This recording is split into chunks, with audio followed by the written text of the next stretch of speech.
now from Cairo is Hasham Al-Said, the head of corporate partnerships at PennyAppeal, which delivers aid to crisis-hit countries. Mr. Al-Said, thank you so much for your time. And your reaction, first of all, to news from the IDF that 4-hour window for evacuations will take place. That's something that will be desperately needed for people trying to leave Gaza. Thank you for having me. Yes, yeah, we've just received the news as well on that, and it is, however, it is welcoming, but the 4-hour window isn't enough. We have been advocating for that humanitarian, either to lengthen the humanitarian pause or to call for a ceasefire.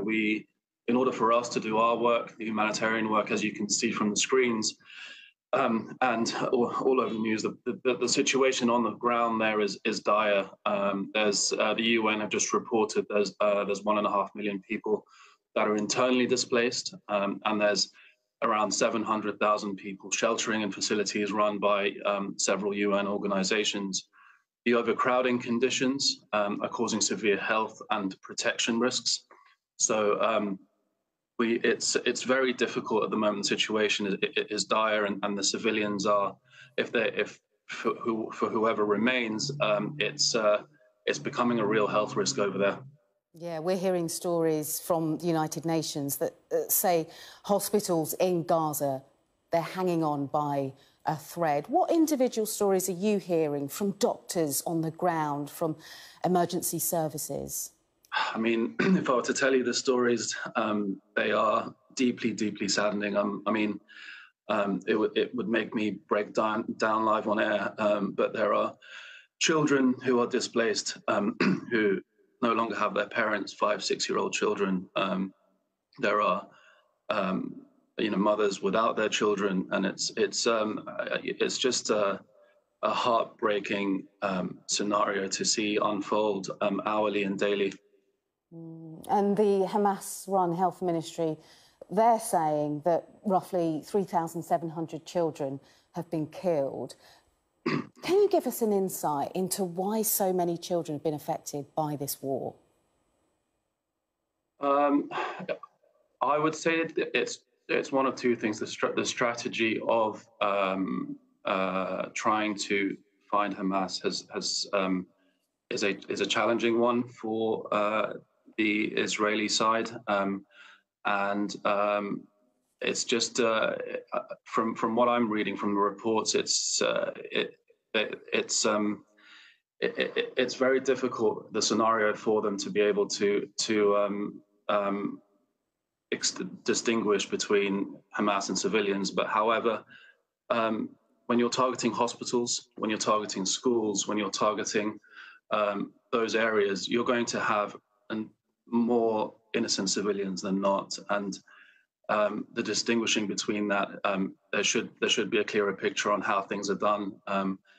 We echo, politically anyway, we echo everything that's already been said by the Secretary General of the UN, and I think that's where I could say on that. But it's just when you see those pictures of all the civilian deaths that where the figures are roughly around 10,000 dead, it's a harrowing figure, and all we can do is do our best in terms of the humanitarian aid that needs to go across.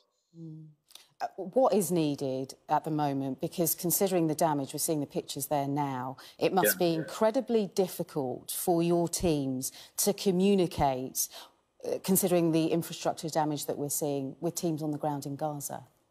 So throughout the Israel-Gaza conflicts in the past, this is the worst I have seen in my lifetime. For us to be able to do our job, it's been extremely difficult. So we have a local part. We've been in Gaza operational for 7 years, and we have a local partner in Gaza, and our local partner, unfortunately, we've had reports that his house has been destroyed.